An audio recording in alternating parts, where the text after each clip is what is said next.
Biola and all your fans that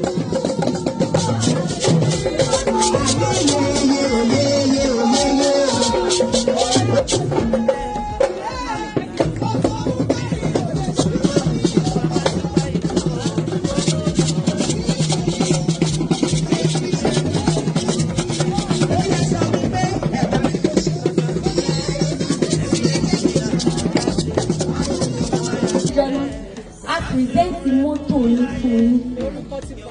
Mọ́tò yìí kò ní di pósí yín. Lórúkọ Jésù kò ní dàgbà lọ́gbọ̀n. Ṣé ọba máa ń mọ̀ ọba tẹ̀ máa ra mọ́tò fún wọn ní ìsìn kò ní jẹ́ pé lórí ọkọ̀ yìí lórí ìgbésí ayé yìí ohun tó wù ní fún. The Lord will be your shield. The Lord will protect you. Every day, mama, we no go suffer, oh mama, we go live longer, mama. The Lord will go. The Lord will fight your battle and you hold your peace. Then can you shut down?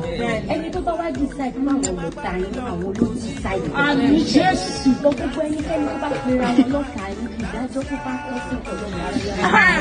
Àlọ́ fọ́bì ẹ má bá ẹni ibo ìṣọ̀tà. Gbogbo tó bá ti sọ ṣé mo kí mo ti sọ pé láti bẹ̀rẹ̀ ẹni ká má bẹ̀rù. Ṣé bí bẹ́ẹ̀ ló ṣe rí? Ẹ má bẹ̀rù. Àbí mọ́ra dé.